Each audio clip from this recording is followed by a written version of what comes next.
It has always been about my science. So it has always been about, right? There was never any, let's say, alternative like interest or anything. There was nothing like that.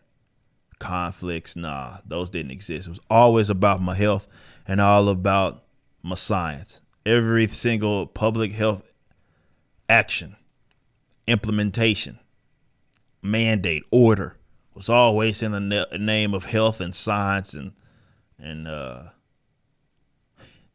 doing what's best for the people.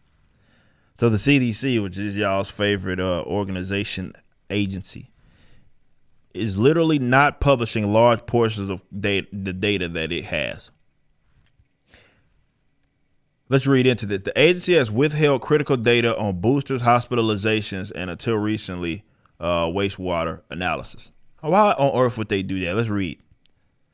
Coming from New York Times. For more than a year, the CDC and CDC, has collected data on hospitalizations for COVID-19 in the United States and broken it down by age, race, and vaccination status, but it has not made most of the information public.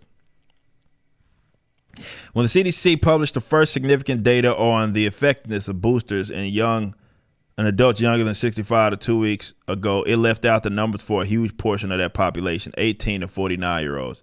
The group least likely to benefit from extra shots because the first 2 doses already left them well protected. And that's probably debatable.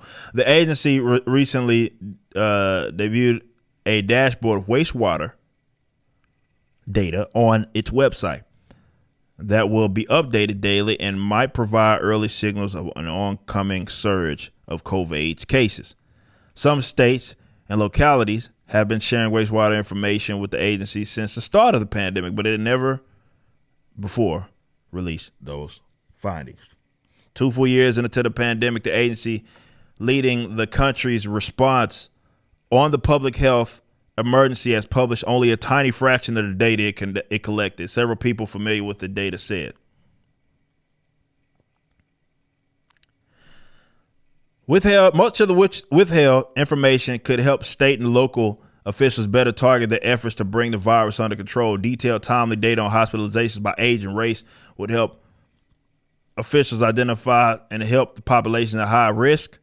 Information on hospitalization and death by age or vaccination status would have helped inform whether healthy adults needed boosters or wastewater surveillance across the nation would help spot outbreaks, emerging variants early.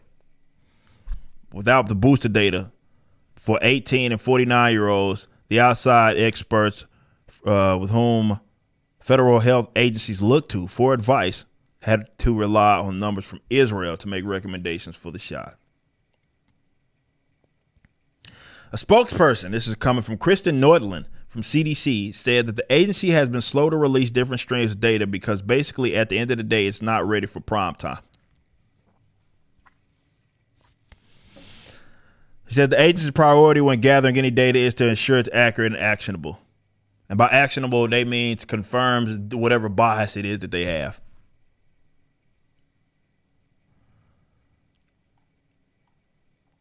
Says Dr.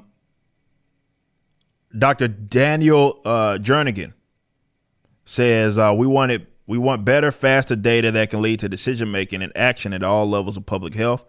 That can help us eliminate the lag in data that has held us back.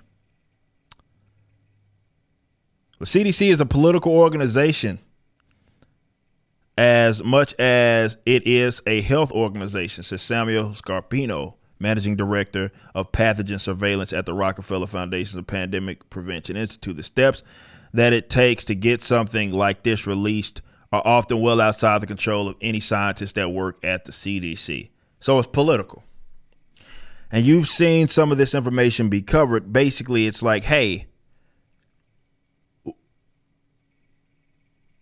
hold on. It said, but the CDC has been routinely collecting information since the COVID vaccines were first rolled out last year, according to a federal official familiar with the effort. The agency has been reluctant to make those figures public, the official said, because they might be misinterpreted as the vaccines being ineffective. And Ms. Nordland confirmed that was one of the reasons that they had not released. She said that is the data that represents only 10% of the population of the United States, but the CDC has relied on the same level of sampling to track influenza for years. That says it all. And I'll repeat that point right there. It says the agency has been reluctant to make those figures public, the official said, because they might be misinterpreted as the vaccines being ineffective.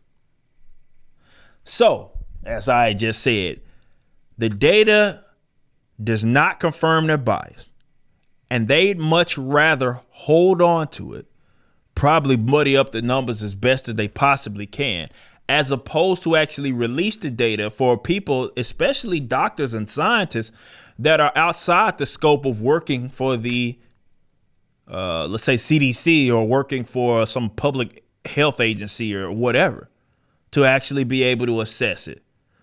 They're literally holding on to vital information because they're afraid of it being misinterpreted. That just simply means it looks bad in terms of what policy they had been recommending, despite not showing you the data that supports the shit. Y'all need to come to terms with the fact that many of y'all got conned, okay? You got conned. You listened to these health experts. You said trust the science and the experts, and it was just as much political as it was scientific. Actually, it's probably more political than it ever was scientific. And everything that was released in terms of data was always strategic. And now they decide to hold on to the shit because it makes them look bad in terms of what they have been advocating that you actually go out there and do to your body.